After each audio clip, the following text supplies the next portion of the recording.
Hey, Float Magic fans. Thanks for tuning in today. I'm going to take a little liberty in this podcast to talk about my Idaho roots. It's kind of fascinating. When I opened this center, I had a lot of people who didn't know me. Who just assumed I was bringing it from some other place, some bigger rural city that maybe is used to these types of centers. And I was always proud to share with them, hey, no, I am 5 generations strong, Idahoan. I grew up in Idaho. I grew up over in eastern Idaho. I've lived the last 10, going on 11 years here in the Magic Valley. I have family that farmed over in the Mackey area, over in Burley, and then over in Shelley and Ryrie area.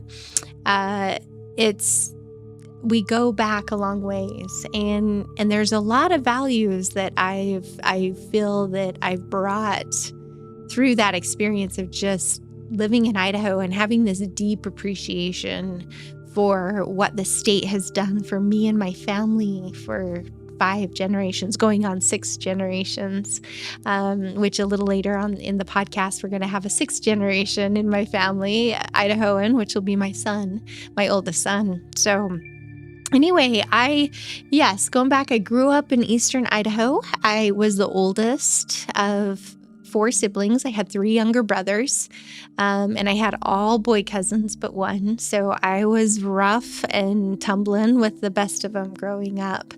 I think it's no accident I had 4 boys. I was pretty well equipped to raise boys and understand men and boys quite a bit better than even I do girls, because I just didn't get raised around them. And so anyway, I was very fortunate. I grew up very close with my grandparents, lived not too far from my mother's parents, and then my father's parents just lived out in the country just a few miles from us, about 4 miles from us. And so had access to them all the time, which allowed me to really capture that generation of work ethic and mindset. It was great. One of my grandpas was a stalwart Democrat, and my other grandpa was deep into conservatism and Republican. And but yet they both had this beautiful way about them where they could sit down and converse with members of the opposite party here, people who had differing views from them, and have these beautiful conversations. And I remember sitting at the knees of both of my grandpas and having very different conversations about the political environment from their points of view in each of their respective parties. And so that stuck with me. That I think most people in my vicinity and in the community think they've pinned what political beliefs I have, and they might find that they're accurate. They might find that they're not. But a lot of times people think, oh yeah, for sure, we know how Shawnee's belief system is. But I'm so open-minded because of the way that I was raised, and realize that I can always change my mind. And that's a very beautiful thing, to be able to be presented with a different thought process and be able to think it, not identify with it one way or the other, and really use it to help me learn and grow and expand how I feel about things. So back to my grandpas, I had one grandpa grew up as a farmer. He grew up in Mackey. His family was dairymen, and his dad did a lot of other work as well. His dad used to move houses on the side, and he actually lost his father in a house moving accident when he touched an electrical wire that was live that was supposed to be turned off. He was moving the wire to let the house go under it so that it wouldn't pull the whole line down and the power poles down. And somehow that portion of the move didn't get shut off, and so we actually lost great-great-grandpa Powers to an electrical accident when my grandpa was very young. And so Grandpa grew up. His oldest brother was actually off to medical school and came back to run the family farm. And very hard times. That was during the Depression. There was a lot of hard stories that came from my grandparents through the Depression. Both of them lived hard lives because of the things that happened. Life was different back then. Life was harsher back then. It was a lot harder to survive, truly. And it was really hard to survive when you were fatherless or parentless, which my other grandpa also was. And I'll share his story here in a minute. But anyway, Grandpa grew up in that area, and he had a dairy cows. They were the local dairymen. They had a cow that was named, or a horse that was named Betsy, that knew exactly where to stop to drop off milk. I remember him telling me those stories growing up, but it was really great to just witness what the agricultural field was like and have that in such a strong representation in my grandpa Powers, Grandpa Charlie's side of the family. He went from that to sheep, which my Uncle John was always involved in the sheep festival over in Sun Valley, and was part of the parades and herding the trailing of the sheep. And that was a great childhood memory for me. We always had baby goats and baby sheep that we were bottle feeding. And that was a great introduction to animals and caretaking. They were our pets, truly. And so then he went on to be a state potato inspector. So from agriculture all the way to the state level of inspecting, we always had the best potatoes growing up, because he'd go to these potato plants and visit everybody and check out their potatoes, make sure that they were following all the guidelines, and making sure those potatoes were of quality so we could maintain our Idaho pride of our potatoes. And we'd always have the best potatoes growing up. Like I'd have the boxes of 80s. I think those were my favorites. 70s were a little bigger than that. For those of you who don't know how potatoes are measured in boxes, the higher the number, the smaller the potato, because it's counting how many of those potatoes are in the box. So 100s were 100 count, so you get a smaller potato. And when I'd see those at Thanksgiving dinner, I was always frustrated, because I'd have to peel a lot more potatoes to get the amount of mashed potatoes my mom was after, versus the 70s or 80s, which we had to peel fewer potatoes, even because they were quite a bit bigger. So anyway, but all growing up, we had access to that. Even in college, I had my grandpa and grandma, when they'd come visit me, would bring me a box of Idaho potatoes. And so I was very popular because we always had something to eat at the house, even though we were broke and going to school. So that was a wonderful, wonderful memory. And then my other grandpa, he was a foreman for Union Pacific, lead foreman. He worked for them since the time he was 16 years old. And so he had the ins and outs of the railroad industry, and just right there in his head. And he'd talk about it. He was on the road a lot when his children were growing up. By the time I was spending a lot of time with my grandparents, he was retired and would love to share the stories of his time at the railroad. And one of those stories that I remember really stuck in my mind was the flood of the Teton Dam, when the Teton Dam broke. And this was in the summer of 1976. I believe it was June I want to say it was June 6th. I could have my dates wrong. But it was right in that first week of June that dam broke. And he, being the position he was in with Union Pacific, had to go up in a helicopter and assess all the damage that the flood had caused to their bridges for the railway system, because those railroads, those trains were coming whether there was a flood or not. And so they had to give all of those engineers enough notice that those bridges were out. And so he went up in that helicopter right as the flood was actually still happening, as it was still coming down the valley. And he remembers recounting how there was, livestock that was just riding the waves of the flood. He could see cows and sheep and horses. We were so fortunate that nobody lost their life during that flood. But he'd also see people that were getting to higher ground, people on top of mountains or on top of their houses, to be out of harm's way. And he just said it was so surreal to see all of that and to go around and assess the damage that was happening. And that was a pretty vivid story for me growing up. And this was also a grandpa that he was an orphan growing up. And so his stories of the orphanage were just heart-wrenching. And I think I've shared some of those in other podcasts. And I'd really like to get him on a podcast because he's still alive. He is going to be 94 and just as wit and spry as could be, and loves to tell stories. Maybe if I can talk him into it, you guys will get the privilege and the honor of listening to his stories firsthand.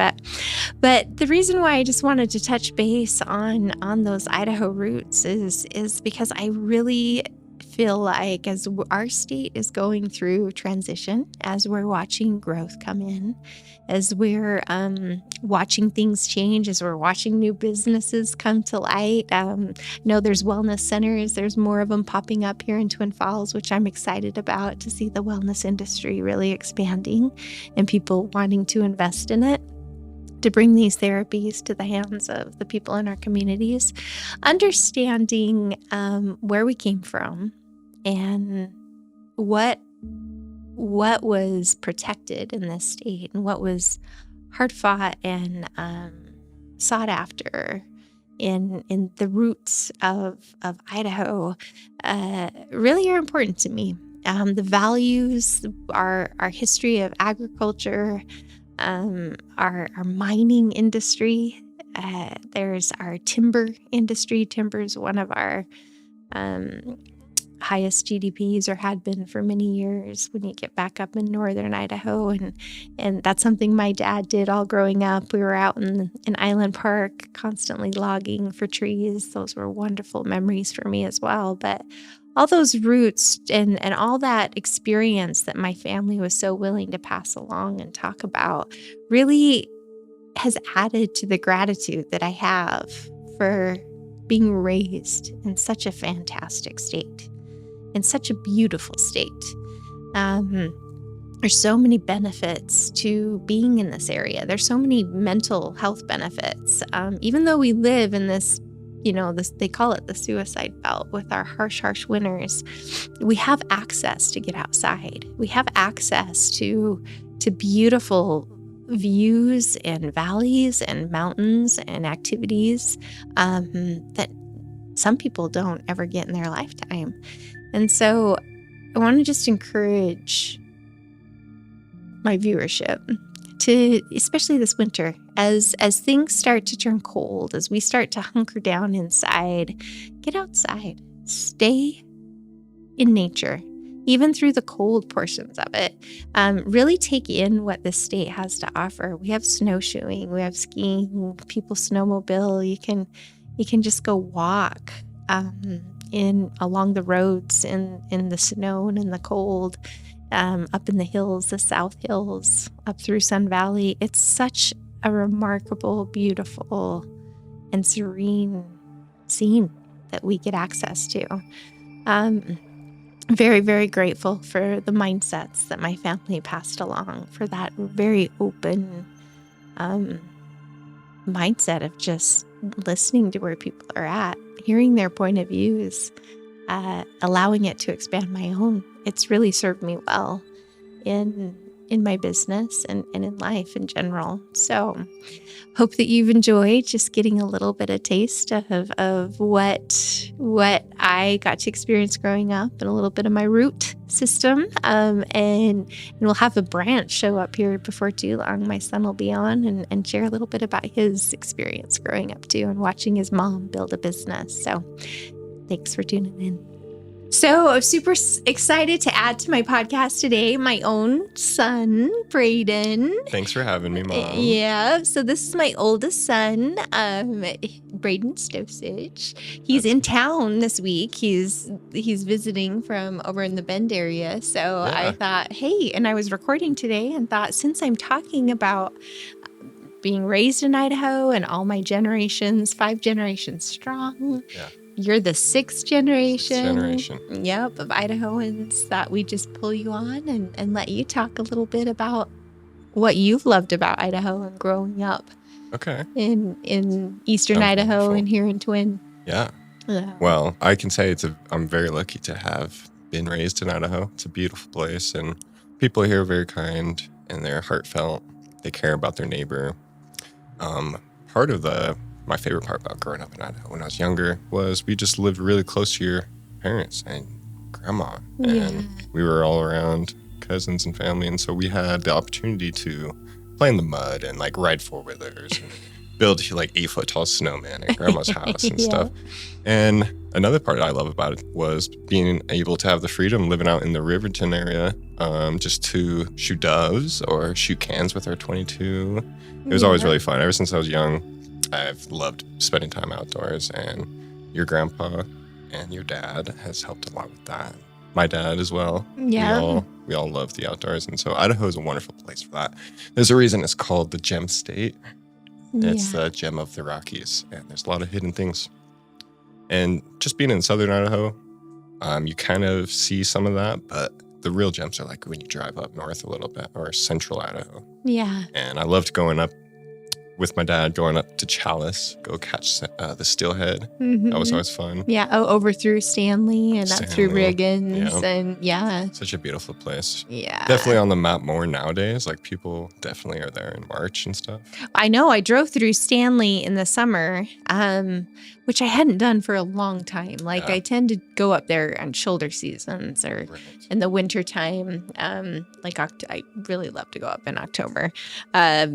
Because it's just a beautiful landscape, and the crowds are gone. But when I went up, I could not believe how many people. Yeah, it's actually Stanley. A lot of people are finding out about it, which some people are bittersweet about it, but I think it's great. Like people need to understand how beautiful the state is, as long as they show the respect that we all show as Idahoans, and hopefully that will transpond to the others. Yep. Oh, I think so. I think that's what draws people in is the beauty of the state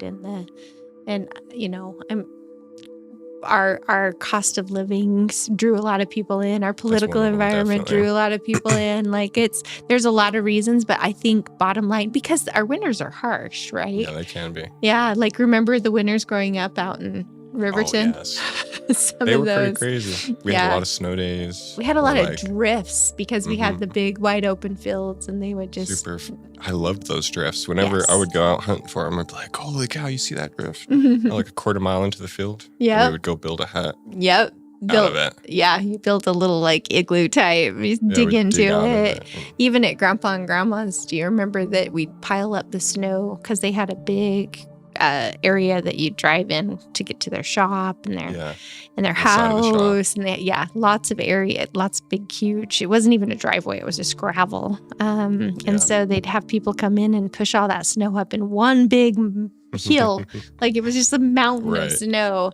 By the time it was January, it's like 40 feet tall. Right. And even as a little girl, like we'd build like tunnels through, which was so dangerous.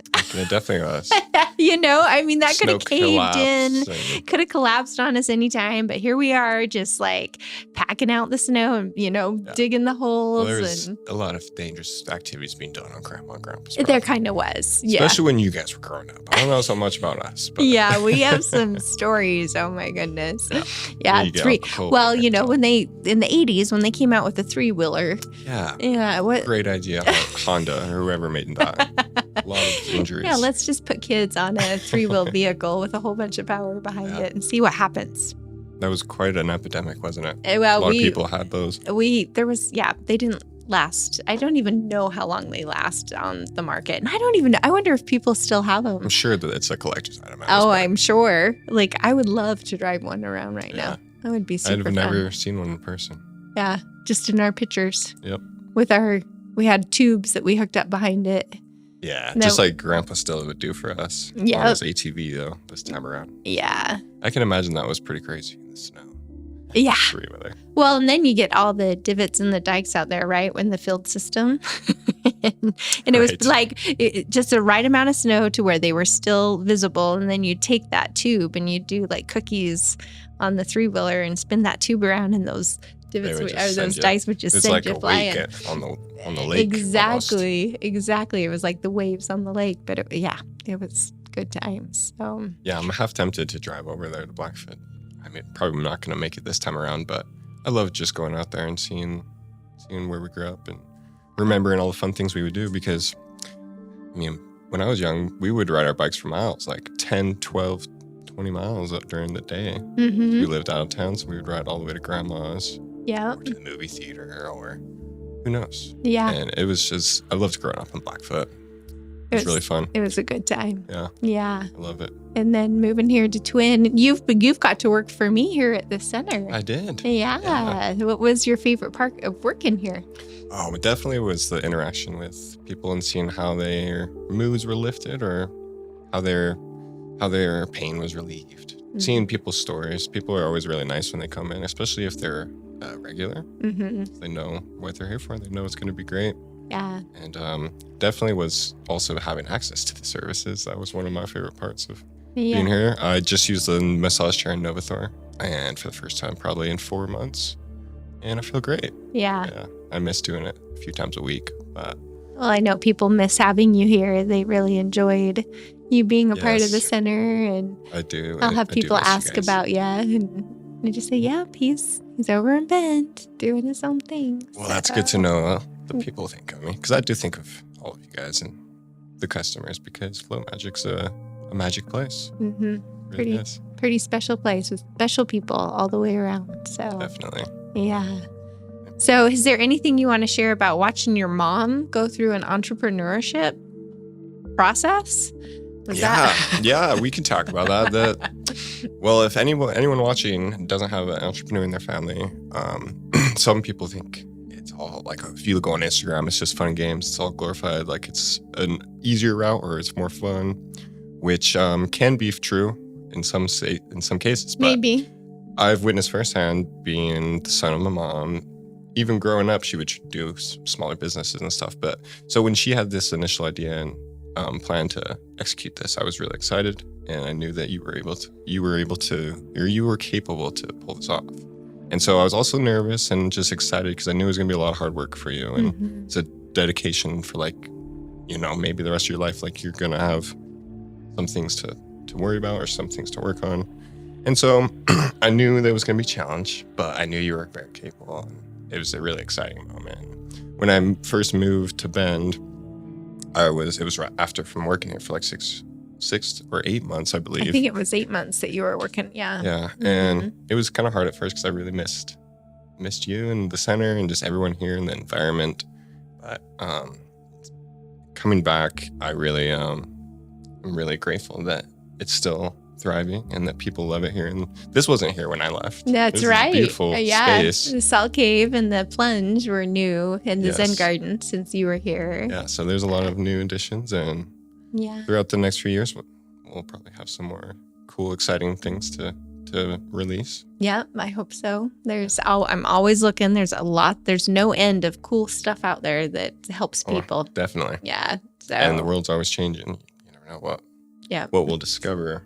Yes, it's so true with all the discoveries that have come out. Well, even as on this side of the entrepreneurship, being the mom, still having kids, I didn't anticipate. I knew it would be a lot of work, but I didn't anticipate how much time it would take away from my kids. So the fact that my kids worked here and were part of the vision and part of the dream really helped me feel a lot better about bringing it about, because they could take part in it and they could witness that not everything's easy. But it can still have so much value. You know, my mom would always say, might not be easy, but it usually is worth it. And so it's easy, it's usually not worth it. Right. There's a lot of value in working hard for something and believing in something that takes a lot of focus and attention. So definitely, there's power in that, and there's a perfect example of that in this story. This last few years of Flow Magic. And so everyone watching, or everyone that's a customer or regular here, we give our deepest thanks, and we love you. Absolutely. We're super grateful to have you guys, and it makes me really happy when I see other people happy when they leave here. So. Yeah. See, I raised a pretty decent human being right here. Oh, thanks. I'm pretty That's proud the thing. of it. We're Idahoans class. That's right. That's right. Well, it's super fun. I'm so glad you were here so you could tune in with us. And this has been great. I love the Salt Cave. I know. Super cool space. Yeah. The podcasts that you guys have done are amazing. Yeah. I love watching them, and now I'm on one of them. So you're gonna have to tune in for that for sure. Make sure all your friends. Probably gonna dread the sound of my voice on it the recording. Happens. Yes, I'm the same way. But you know what's fascinating is other people enjoy my voice. Yeah. And I'm sure, and you have a wonderful voice. Well, see, I think you have a great voice too. So, but I've never thought my voice was all that pleasant. So that's just kind of how it goes. It's like a phenomenon. I guess we don't like ourselves very much usually, and then, other people convince us to. They can see, man, you're great. Yeah, come on. When other people can see our high qualities and our values, that makes it nice. So. Definitely. Yeah. Awesome. Well, we want to appreciate, like Braeden had said, extend our appreciation for all of you tuning in and supporting us here at Float Magic. We've got a great group of humans that have come through our center that you've got to listen from all of them through the latest few podcasts, about the last 4. So we appreciate that you're here for us and tuning in. So just remember, it's perfectly okay to stay salty. Stay salty, my friends.